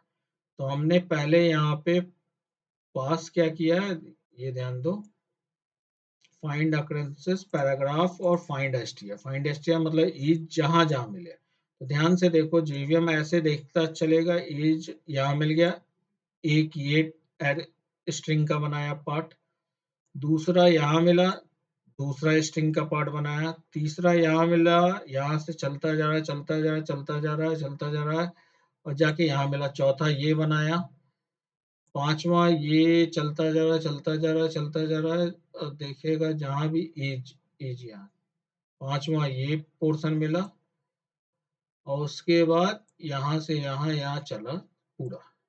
6 पोजीशन पे उसने स्प्लिट मारा एज को, एज के बेस पे, और 6 स्ट्रिंग एरे में रख दिया। अल्टीमेटली स्प्लिट का रिटर्न टाइप एरे है। तो इसमें कितना साइज का स्ट्रिंग बनेगा, पहले वाले में ये यहाँ तक स्टोर होगा, दूसरे पोजीशन पे ये सिर्फ स्पेस स्टोर होगा, तीसरे पोजीशन पे यहाँ से लेके जहां भी यहाँ तक का एज फिर मिलेगा, जहां जहां उसको एज मिलेगा ब्रेक करता जाएगा। तो इसने किया, और उसके बाद मैंने यहाँ सिंपल लॉजिक लगाया, अगर नल नहीं है एरे, मतलब कुछ ना कुछ स्टोर हुआ है, तो उसका जो लेंथ -1 कर दो, तो उतनी बार ईच प्रयोग हुआ है, मतलब वो एक ज्यादा पार्ट में डिवाइड करता है, इसलिए लेंथ -1 की है। दूसरा जो कॉल कर रहे हैं उसमें मैंने क्या किया कि ईज के पहले स्पेस और ईज के बाद स्पेस ये लगा कि इस तरह से उसको स्ट्रिंग को डिवाइड करो कि पहले स्पेस भी मिले और बाद में एज ए वर्ड काउंट करना। यहाँ एक ही फंक्शन को दोनों के लिए यूज किया। तो यहाँ देखो, इस चीज को कभी कंसीडर नहीं करेगा, क्योंकि इस चीज में पहले स्पेस नहीं है, बाद में स्पेस है। तो पहला यहाँ पे जाकर ब्रेक किया, क्योंकि इस चीज में पहले और बाद में स्पेस है। तो एक पार्ट ये स्टोर किया, फिर उसके बाद यहाँ से स्टार्ट किया होगा, और दूसरा एज उसको एज ए वर्ड फिर जाके यहाँ मिला होगा। तो 2 पार्ट ये स्टोर किया और तीसरा ये, मतलब 3 में वो ब्रेक किया। तो टोटल हमको ईच कितना मिला, 2 मिला। तो फिर से वही 3 एरे में, ये 3 एरे में ब्रेक होके आया होगा और यहाँ पे हमने लेंथ -1 लॉजिक लगाया, 2 मिला। इसका output as a part of word 4 आया। जो भी है लॉजिक अगर आप ड्राई रन करोगे पता चल जाएगा, इसमें 2 आया। तो मेनली इस एग्जांपल से आपको ये बताना, स्प्लिट स्प्लिट क्या करता है, या डिबग पॉइंट लगाओ, ये स्ट्रिंग को डिवाइड करता है बेस्ड ऑन पैरामीटर। ठीक है, तो इन्वोकिंग स्ट्रिंग में क्या आ रहा है, पूरा का पूरा पैराग्राफ आ रहा है, और फाइंड एसटीआर में क्या आ रहा है, इसको रेगुलर एक्सप्रेशन, यहाँ रेगुलर एक्सप्रेशन भी दे सकते हैं, जावा स्क्रिप्ट वाली चीज। तो यहाँ सिंपल हम वर्ड दे रहे हैं, तो ये एक डिवाइड किया F6 करके, तो देखो एक स्ट्रिंग एरे बनाया, पहले में हेलो यहाँ तक स्टोर किया, दूसरे में स्पेस, तीसरे में ये, चौथे में ये, ऐसे एरे में स्टोर करता है। स्प्लिट का ये बेनिफिट है, एक ही स्ट्रिंग को बेस्ड ऑन कंडीशन हम लोग डिवाइड कर रहे हैं। क्लियर है स्प्लिट का यूज? स्प्लिट का यूज समझ में आया जी? स्प्लिट फंक्शन, ये स्प्लिट फंक्शन है। उसी तरह लोअर केस तो बहुत सिंपल है, आप लोग समझ जाओगे, जितनी भी लिखी हुई है चाहे अपर में या लोअर में, उसको लोअर में कर देगा। ट्रिम जो है आगे की और पीछे की, स्ट्रिंग के आगे के पीछे की एक्स्ट्रा स्पेसिंग को हटाता है। स्प्लिट बेस्ड ऑन डेटा आपको स्प्लिट करता है पूरे स्ट्रिंग को। इंडेक्स ऑफ क्या करता है, ये सब देखो, एक जो यहाँ मैंने लिखा लाइन, ये कॉमन मेथड है जो आपके टिप्स पे होने चाहिए। कॉमन मेथड है, जनरल यूज होगा हर जगह प्रोग्रामिंग में, इसलिए यहाँ लिखा है। इंडेक्स ऑफ पोजीशन बताता है, जैसे मान लो इंडेक्स ऑफ या एक्स डॉट इंडेक्स ऑफ, और यहाँ मैंने डबल कोट्स में प्ले पीएल दे दिया, इसमें वर्ड हम लोग दे सकते हैं। तो पीएल नाम का इसमें किस पोजीशन से स्टार्ट हो रहा है, 0 1 2 3, तो आउटपुट 3 आएगा। कि इंडेक्स ऑफ में हम पता कर सकते हैं कोई पर्टिकुलर कैरेक्टर या कोई पर्टिकुलर वर्ड कहाँ किस पोजीशन में है मेरे स्ट्रिंग में, पोजीशनिंग पता कर सकते हैं। लास्ट इंडेक्स ऑफ क्या करता है, इंडेक्स ऑफ लेफ्ट साइड से स्टार्ट करना चालू करता है सर्चिंग। जैसे मान लो कोई रिपीटिव चीज है, ईज कोई फाइंड कर रहे थे पिछले वाले में, तो पिछले वाले में अगर इंडेक्स ऑफ इसका पता करते हैं, इस इसमें इज का इंडेक्स हम पता करने जाते हैं, तो इधर से चलता और यहीं पे रुक जाता है कि भाई ये जो पोजीशन, जो भी पोजीशन आ रहा है, 0 से स्टार्ट करता, ये जो भी पोजीशन आता आई का, वो पोजीशन इंडेक्स ऑफ देता। कैसे यूज करते हैं, यहाँ पे हम लोग लिखते हैं sys out paragraph dot index of, क्या देते हैं, इज, सॉरी,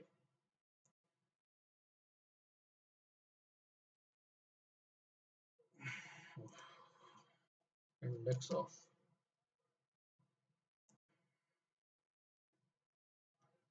ठीक है, और एक होता है लास्ट इंडेक्स ऑफ। इन दोनों में डिफरेंस समझ लो यहीं पे, लास्ट इंडेक्स ऑफ, ये बने बनाए फंक्शन है जावा के अपने। चाहोगे तो अंदर जाके इसकी अपनी लॉजिक समझना है तो समझो, तुम्हारी मर्जी। ठीक है, ये दोनों फंक्शन को जब चलाओगे तो ये देखो, एक दिया 13, एक दिया 99। तो ये 13 इसलिए दिया, इधर से काउंटिंग करो तो इसका देखना आई का 13 पोजीशन आएगा, और काउंटिंग इधर से ही करो, लेकिन ये लास्ट इंडेक्स ऑफ इस एज के लिए दिया, वो सर्चिंग इधर से स्टार्ट करता है, तो इसका पोजीशन 99 ही आएगा। काउंटिंग तो इधर ही से इंडेक्स पोजीशन होगी, लेकिन लास्ट इंडेक्स ऑफ हमेशा राइट साइड से सर्च करता है, left index of left side से, और first occurrences of that word देता है। इससे क्या बेनिफिट है, हम चेक कर सकते हैं भाई इस नाम का, जैसे मान लो कोई इंडेक्स प्रेजेंट है कि नहीं, अगर नहीं होगा तो -1 देगा। तो कोई मेरे स्ट्रिंग में कोई पर्टिकुलर सब स्ट्रिंग एग्जिस्ट करता है कि नहीं, हम चेक करना चाहते हैं, we can easily check via index of, तुरंत देगा। अगर -1 आ जाता है, it means it is not exist. Clear है, समझ में आ रहा है? ये सब सिंपल सिंपल है, बहुत सिंपल है भाई। और ये आप लोग हमेशा प्रैक्टिस करोगे। रीजन मैचेज यूज नहीं होता है बहुत ज्यादा, इसलिए इसको छोड़ो। लेंथ आप लोग यूज करोगे, देखते रहना। ये एक example, file name, file demo, मैंने आप लोग को यही सारे फंक्शंस यूज करके बताए हैं। ये सब आप लोग खुद से भी देख सकते हो, बहुत ज्यादा कुछ नहीं है। एक स्ट्रिंग बनाया, कुछ कैरेक्टर टाइप का बनाया, इसके कंस्ट्रक्टर में डेटा स्टोर किया, तो एक फुल पाथ करके स्टोर कर रहा हूँ क्लाइंट से। ये क्लाइंट प्रोग्राम होगा। क्लाइंट प्रोग्राम में देखो, यहाँ कंस्ट्रक्टर में मैंने एक पाथ स्टोर किया है सिंपल। ये बेसिकली लिनक्स में ऐसे ही पाथ स्टोर करता है स्लैश से। तो हम चाहते हैं कुछ ऐसा अपना क्लास बनाना जिसमें अगर हम फाइल नेम विथ पाथ दें, तो कुछ ऐसे फंक्शन बनाना जिससे हमें क्या इस पाथ में एक्सटेंशन यूज हो रहा है वो पता चल जाए। इसका फाइल का नाम क्या है, तो index dot H T M L, वो पता चल जाए। इसका कंप्लीट पाथ क्या है, ये पता चल जाए। तो वही चीज पता करने के लिए हम अपना लॉजिक लगाएंगे। तो एक कंस्ट्रक्टर के थ्रू पहले मैंने अपना 3 चीज भेजा कि देख भाई, ये क्लास जो है एक्सेप्ट करेगा पहले फुल पाथ जो दे रहे हैं। उसके बाद इस पाथ में सेपरेटर क्या यूज हो रहा है, क्योंकि किसी भी पाथ से आप कैसे पता करोगे फाइल नेम क्या है, सेपरेटर क्या है इसका। तो वो दूसरा कैरेक्टर पास किया। और डॉट, मतलब जो हम लोग एक्सटेंशन के लिए यूज करते हैं वो कौन सा कैरेक्टर यूज कर रहा है, तो वो डॉट दिए। तो 3 पैरामीटर यहाँ से पास किए, इनिशियलाइज किए। अब उसके बाद लॉजिक लिख दिया कि एक्सटेंशन के लिए क्या होगा, अपना अपना लॉजिक है भाई। आप खुद भी अपने अपने हिसाब से बता सकते हो, कोई अपना इधर से चलेगा। मेरा अपना लॉजिक ये कहता है कि राइट साइड से लास्ट इंडेक्स ऑफ डॉट का पता कर लो, ठीक है। और उसके बाद वाले पोजीशन से, यानी एच वाले पोजीशन से लेके लास्ट तक जितना भी कैरेक्टर मिलता है वो आपका एक्सटेंशन होगा। तो इसको दो फंक्शन से हम जावा का निकाले। लास्ट इंडेक्स ऑफ का पहले पता किए डॉट का पोजीशन, फिर सब स्ट्रिंग हमको एक मेथड पता था कि सब स्ट्रिंग से एक स्ट्रिंग के अंदर निकाल सकते हैं, तो उसके आगे वाले करेक्टर से दे दिए, तो ये पूरा का पूरा एक्सटेंशन निकाल दिया। फाइल नेम पता करना है, तो फाइल नेम के लिए लास्ट इंडेक्स ऑफ वो पता किया। जैसे मान लो इसमें फाइल नेम पूछे क्या है, तो इंडेक्स है, तो हमें क्या पता करना होगा, last index of slash last index of ये, इन्हीं के बीच का सब स्ट्रिंग। तो वो चीज निकाले, last index of dot last index of separator, और दोनों के बीच का सब स्ट्रिंग, यानी स्टार्टिंग स्ट्रिंग और एंडिंग स्ट्रिंग दोनों दिए। अगर एंडिंग नहीं देता है तो वो लास्ट तक ले जाता है, जैसे ऊपर में ले गया, एंडिंग नहीं दिए थे तो सब स्ट्रिंग में स्टार्टिंग और एंड दे देंगे, तो वो उन दोनों के बीच की स्ट्रिंग को देता है। और पाथ पता करना है, जैसे हम बोलते हैं पाथ सिर्फ इतना है, स्लैश से लेके ये यूजर तक, बाकी फाइल नेम। तो लास्ट इंडेक्स ऑफ पता करके 0 से स्टार्ट कर दो इसके पहले तक का पोजीशन। तो यही किए, सेपरेटर से लास्ट इंडेक्स ऑफ पता किए और 0 से सब स्ट्रिंग निकाले सेपरेटर।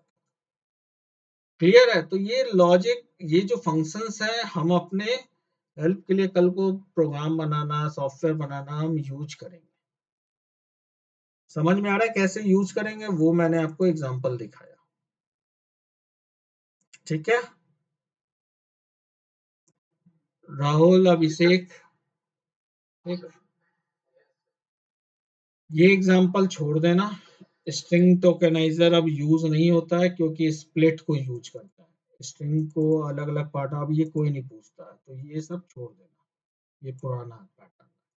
ये लॉजिकल है, लॉन्गेस्ट पैलिंड्रोम का ये लॉजिकल आप लोग जैसे लूप चला के करते हो, तो वो लूप चला के कोड मैंने बस प्रोग्रामेटिक बनाया कि इसमें से लॉन्गेस्ट पैलिंड्रोम कौन सा, एक पैलिंड्रोम का ये कोड लिखा है। तो इसको आप लोग खुद से ट्राई रन करना, खुद से, क्योंकि ये लॉजिक के लिए है बस, उससे ज्यादा नहीं, इसका जावा से कोई लेना देना नहीं है। तो यहाँ पे देखो फंक्शंस यूज बहुत कम किया गया है, कैर एट ये सब यूज किया है, मतलब एक एक कैरेक्टर पे प्ले कर रहा है। ठीक है, ये चीज। अब बाकी फंक्शंस अपना बनाया है। और उसी तरह असाइनमेंट, अब एक स्ट्रिंग दिए उसको रिवर्स करने का बनाना, कुछ इस तरह दे, कोई यूजर दे अमित कुमार पांडे तो AK पांडे प्रिंट हो, अमित कुमार दे तो एक कुमार प्रिंट हो। ये करते रहना, स्ट्रिंग का ये प्रोग्राम छोड़ना मत आप लोग। कुछ असाइनमेंट यहाँ होंगे, पता नहीं अब है कि नहीं। हाँ है, जावा रिवाइज में। या how to print duplicate character of string, how to check if two string anagram. Anagram क्या होता है वो बताएगा, पढ़ो उसको, पढ़ के देखना ये कहाँ से आ गया।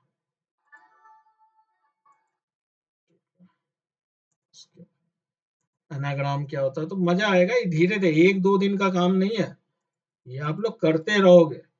क्योंकि देखो जैसे इम्यूटेबल क्लास का कॉन्सेप्ट चला उसी तरह कलेक्शन और बहुत सारे कॉन्सेप्ट पे चलेंगे। वो तो कॉन्सेप्ट वाइज होता है। स्ट्रिंग का भी पूरा मैंने इंटर्न वो सब कॉन्सेप्ट बताया, उसमें क्या प्रोग्रामिंग करोगे वो तो कॉन्सेप्ट है। लेकिन मेन प्रोग्रामिंग यही है जो आपसे इंटरव्यू में ये सब भी पूछेगा, कॉन्सेप्ट भी पूछेगा, आपकी प्रोग्रामिंग स्किल भी पूछेगा। ये बैठ के मत देखना, बस आपको बोला हूँ प्रोग्राम देखना कि एनाग्राम क्या है, दो और अपनी लॉजिक लिखो आप लोग। How to count a number of vowel and constant, ठीक है। How to convert a string into integer, how to occurrence, how to count occurrence of given string. बहुत सारे प्रोग्राम इसमें दिए हैं, प्लीज आप लोग ट्राई कर करके एकदम मेहनत करो इसमें। इससे आपकी लॉजिक बिल्डअप होगी, कॉन्फिडेंस। नहीं तो आप जब सामने सामने दो इंटरव्यू होता है मोस्ट मिनिमम, एक इंटरव्यू पहला वाला जो होता है राउंड में, उसमें तो प्रोग्राम दो लिखाता ही लिखाता है, एक स्ट्रिंग बेस जरूर होगा, ठीक है। हर कंपनी में चाहे 3 साल पे जाओ 5 साल पे जाओ, लॉजिक लिखवाना नहीं छोड़ता, क्योंकि अल्टीमेटली कोड लिखना है। आप बोल दोगे हम कोड नहीं लिख पा रहे हैं तो आपको तो किसी कीमत पे ना लेगा, ठीक है। बाकी जो मैंने आपको बताया था कैरेक्टर एरे हम लोग यूज करते हैं स्ट्रिंग के जगह पासवर्ड के लिए, वो क्यों वो ऑलरेडी बता चुका हूँ ऊपर। एक छोटा सा कॉन्सेप्ट है स्ट्रिंग का, बहुत छोटा सा, ये लास्ट एक कॉन्सेप्ट है। अभी तक तो मैंने ये बोला कि स्ट्रिंग इम्यूटेबल है, कभी भी उसमें डेटा चेंज नहीं होता। लेकिन कभी कभी ऐसी रिक्वायरमेंट आती है, आप लोग को एसक्यूएल पढ़ाया गया है सुबह में वाले क्लास में? एसक्यूएल पढ़ाया गया है थोड़ा भी? ऐसा लिखवाया गया है कि इस तरह से लिखो सेलेक्ट, जैसे मान लो हम लोग ऐसे, मुझे एक एसक्यूएल लिखना है, सेलेक्ट स्टार फ्रॉम एम्प्लॉय, इतना जानते होगे ना। अब मान लो मैंने कुछ कंडीशन दिया, if is greater than 18 then SQL equal to SQL plus where is greater than plus age. ध्यान से देखना है इसको प्रोग्राम को। else sql equal to sql plus where, मान लो where भी ऊपर ही लिख दिया, where age, जब रिपीटेड किया जाता है where age, इतनी चीज तो रिपीटेड है। तो बाकी ग्रेटर देन और लेस देन हम ये इतना छोड़ दो, लेस देन एज, सॉरी ये वेरिएबल है ना। और उसके बाद कुछ अपना डीबी ऑपरेशन किया, ठीक है। वो छोड़ दो क्या जावा का कोड लिखे, कुछ नहीं। तो इस कोड को देख के कुछ समझ में आ रहा है, इतने कोड को देख के कि एक स्ट्रिंग में स्टोर किए होंगे, यूजर ने कुछ एज में इनपुट दिया होगा, 18 से ज्यादा है तो हम ग्रेटर देन का चेक लगाए होंगे, एसक्यूएल क्वेरी चेंज हो रहा है ना। और 18 से कम है तो यहाँ लेस देन का चेक लगाया होगा। आप मानते हो ना इस तरह का चेक लगाना। यहाँ थोड़ा सिंटेक्स में मुझसे गलती हुई है, डबल कोट्स नहीं लगाया, तो इग्नोर कर देना इतना। मेरा पर्पस जो है वो अलग है। तो ये समझ रहे हो ना, इसको कहते हैं रन टाइम में हम एसक्यूएल में चेंजेस कर रहे हैं ना, एक स्ट्रिंग में हम रन टाइम में चेंज कर रहे हैं। तो अभी जो मैंने कॉन्सेप्ट बताया था स्ट्रिंग इम्यूटेबल है। अगर जावा में ऐसा कोड हम लोग बहुत लिखते हैं, बहुत ज्यादा। एक डाउ लेयर होती है, आगे चल के एक डिजाइन पैटर्न पढ़ोगे जावा में, वहां पे हम लोग बहुत कोड लिखते हैं इस तरह। और यकीन नहीं मानोगे, मतलब इतना ऑपरेशन यहाँ तो क्या हो रहा है, एक ऑब्जेक्ट बना, ज्यादा से ज्यादा दूसरा बनेगा, या तो ये बनेगा ना तो ये बनेगा। तो आप बोलोगे दो ही ऑब्जेक्ट बन रहा है, पूल में भी जाके दो बनेगा और पूल में ये दोनों ही बनेंगे, क्योंकि हम न्यू से तो कर नहीं रहे। तो ये दोनों दो ऑब्जेक्ट बन रहा है अलग अलग। और ऐसा हम लोग 25-30 लाइन ऑफ कोड लिख दे स्ट्रिंग एसक्यूएल प्लस, तो कितने ऑब्जेक्ट बनेंगे अगर 30 लाइन लिखेंगे तो पूल में 30 ऑब्जेक्ट हो जाएंगे, सीधे 30 ऑब्जेक्ट। ठीक है, 30 या 31 जाके बनेगा। 30 लाइन 30 बाय एसक्यूएल प्लस कर रहे हैं तो 30 उसके लिए होगा, और एक ये 31। तो ये डाउ लेयर पे हम लोग इतना काम करते हैं, पता चला मेरा स्ट्रिंग पूल ऐसे ही भर जाएगा। लेकिन होना क्या चाहिए तब, तो ये जावा यहाँ पे हम बहुत खतरनाक हो गया जावा हमारे लिए, है कि नहीं। तो होना क्या चाहिए था, ये एसक्यूएल था, एक जगह अगर मेमोरी एलोकेट हुआ तो शांति से इसी में सारा ऑपरेशन करना चाहिए, एक ही मेमोरी पे। सही जो जिसका लैंग्वेज होगा, जो बना रहा है जावा, वो तो यही चाहेगा ना कि अगर ऐसी रिक्वायरमेंट है तो एक ही जगह चेंज हो ना, 31 मेमोरी क्यों एलोकेट की। ऐसे काम के लिए स्ट्रिंग क्लास तो यूज नहीं कर सकते, बट जावा ने ये दोनों दिया, स्ट्रिंग बिल्डर और स्ट्रिंग बफर। बोलता है इन दोनों को यूज करो जहां भी आपको लगता है कि स्ट्रिंग में बहुत सारे मॉडिफिकेशंस हो रहे हैं, बहुत ज्यादा। एक ऐसा स्ट्रिंग बना रहे हो जहां उसमें बहुत मॉडिफिकेशंस हो रहे हैं, एक आध बार होता है कोई बात नहीं, लेकिन बहुत मॉडिफिकेशन हो रहा है, कीप चेंजिंग है, तो वैसे में वेस्टेज ऑफ मेमोरी है। देखो यहाँ फिर कॉन्सेप्ट आ गया ना, कि कहाँ पे स्ट्रिंग क्लास यूज करें, कहाँ पे नहीं यूज करें। तो जहां हमें लग रहा है कि बहुत सारे ऑपरेशन एक ही स्ट्रिंग में करने हैं कॉनकैटिनेशन का, तो वहां हम क्या यूज करेंगे, स्ट्रिंग बफर या स्ट्रिंग बिल्डर। इन दोनों में से कौन सा यूज करेंगे वो आगे की बात है। लेकिन ये तो सर्टेन हो गया कि जहां कीप चेंजिंग है, बहुत सारे ऑपरेशन हो रहे स्ट्रिंग, एक ही स्ट्रिंग वेरिएबल में बहुत सारे ऑपरेशन कॉनकैटिनेशन, ये सब वहां क्या स्ट्रिंग क्लास यूज करेंगे। अभिषेक, राहुल, नहीं करेंगे क्यों, क्योंकि वेस्टेज ऑफ मेमोरी होगा। तब उसके जगह क्या करेंगे, स्ट्रिंग बिल्डर या स्ट्रिंग बफर। इसको यूज करना बहुत बड़ा टेक्निक नहीं है, क्योंकि स्ट्रिंग सीख गए यार, जावा में क्लास और ये सब सीख गए ना, बस वही पैटर्न चलेगा। अब तो उसके सिवा कोड चेंज नहीं होगा, बस कॉन्सेप्ट थोड़ा सीखते रहना।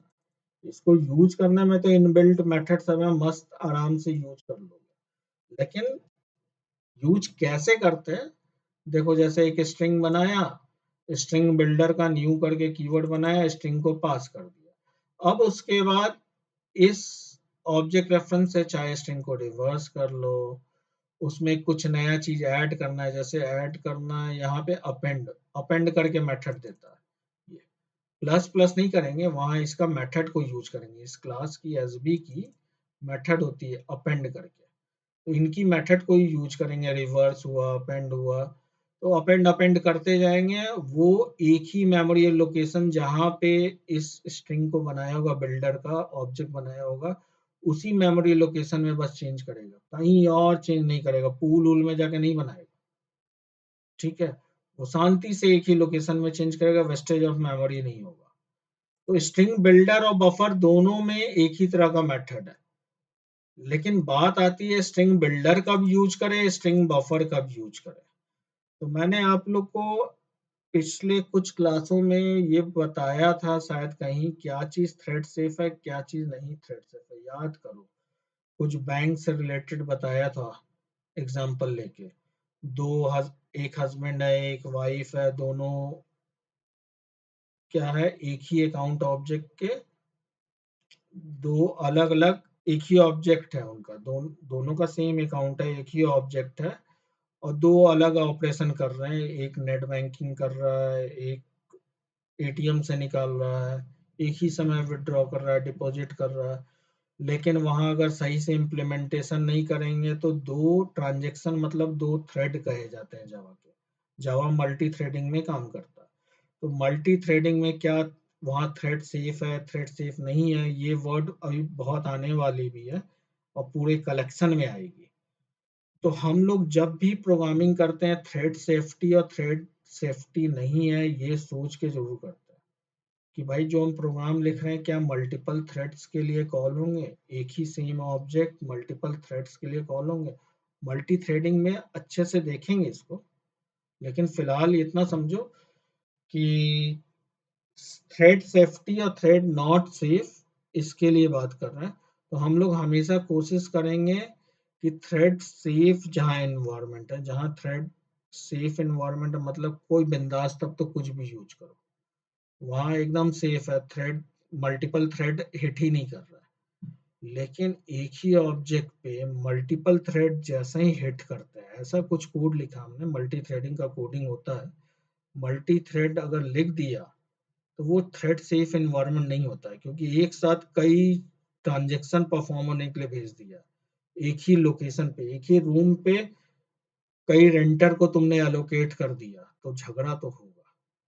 तो उनका क्या एक उपाय है, बताओ। अगर एक ही रूम में दो दो रेंटर को तुमने अलॉट कर दिया, या एक ही सीट पे दो आईआरसीटीसी ने गलती से दोनों को अलॉट कर दिया, क्या उपाय है?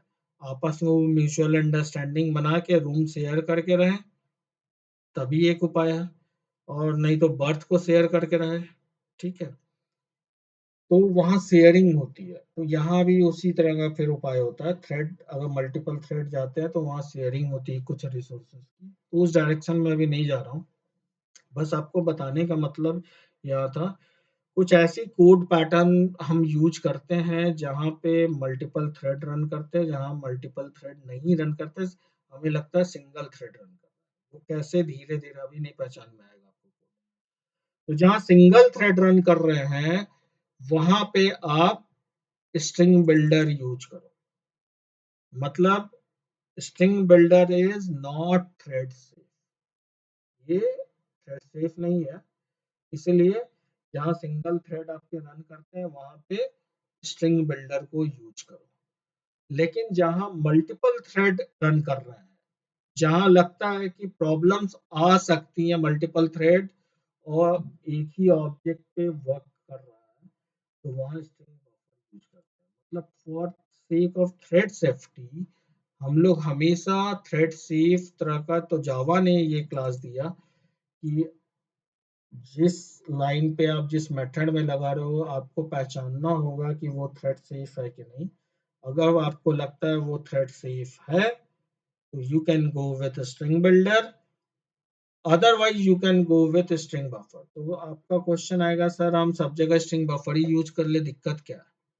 तो इसको यूज करोगे थोड़ा सा परफॉर्मेंस लैकनेस आती है, क्योंकि जहाँ शेयरिंग होती है, एक पूरा रूम आपको अलॉट कर दो, कोई दिक्कत नहीं, आप जब मन करेगा आओगे जाओगे, सब कुछ बिंदास है।